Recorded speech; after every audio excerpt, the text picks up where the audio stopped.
Nous allons étudier à travers ce module les différents égouts de la couverture à joint de boue. L'égout, comme vous le voyez ici, pour petit rappel, c'est la ligne basse de la couverture.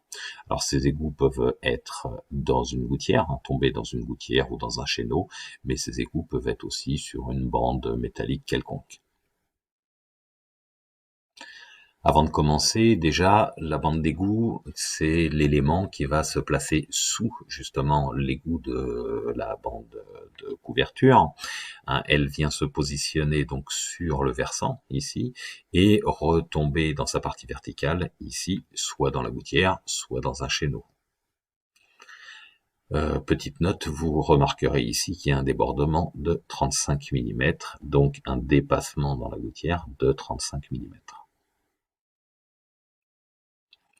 Pour faire ce travail, nous reprendrons un petit peu le principe que nous avions utilisé dans le module 4. Le module 4, vous rappelez, la couverture à joint de boue, où on apprenait à sertir un joint. Donc l'utilisation d'une feuille A4 coupée en deux. Donc, l'égout. Eh bien, nous allons faire nos tracés comme nous avons eu l'habitude de faire dans le module 4, mais en bas de chacune de ces feuilles, nous allons rajouter donc un tracé à 35 mm qui représentera donc la valeur de l'agrafage de l'égout. Je dis ici 35 mm, je précise bien 35 puisque beaucoup de personnes disent 30 mm, mais non, au DTU, il y a bien 35 mm, c'est noté de cette manière. Le premier égout, l'égout langue de chat. Le premier égout à langue de chat consiste tout simplement à faire une coupe à la suite du relevé, que ce soit le relevé de 35 ou le relevé de 45 sur la partie plane de la toiture, de chaque côté sur la plage. Une coupe donc circulaire, donc rayon de 35 mm, avec un dégagement bien ici pour faire sauter cette partie-là.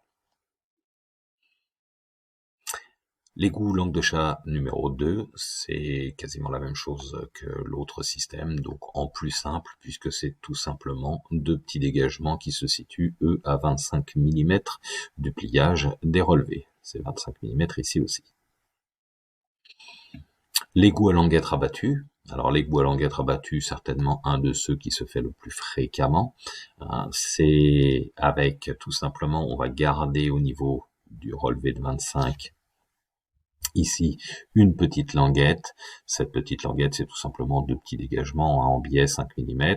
Cette partie-là va sauter, ici aussi. Sur l'autre, ici, à 5 mm en retrait, pour certains 10 mm pour faciliter le pliage, on fait tout simplement un coup de cisaille ici. Le principe va consister tout simplement à prendre cette languette-là, une fois façonnée, se rabattra au-dessus de ce relevé ici. Comme vous pouvez l'apercevoir ici, où nous avons là, ici et là, on l'aperçoit, la petite languette qui vient se rabattre dedans. Bien évidemment, cette languette est rabattue avant la fermeture des joints, et chose très importante, c'est noté là aussi au DTU, soudure de la languette ici. L'égout à languette rabattue d'aplomb, oui, précédemment nous avons vu l'égout à languette rabattue, celle-ci était d'équerre, maintenant ici le pliage va permettre de faire un pli d'aplomb, quelque chose qui donnera une esthétique particulière. Comme on a pu le voir précédemment, l'égout à languette rabattue avait un petit souci, il fallait sortir le fer à souder, il fallait souder. La technique ici de l'égout valaisan va consister par un principe assez similaire, à réaliser une forme de double languette, qu'on verra un petit peu plus en détail dans une autre vidéo, et qui va avoir pour avantage de ne pas utiliser de fer à souder. Comme pour l'égout à languette rabattue, l'égout valaisan existe soit d'équerre, soit d'aplomb.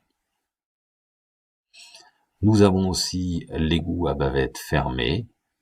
Ici une simple coupe en biais à 45 degrés en laissant une petite bavette de 8 mm qui viendra se rabattre sur l'autre côté ici.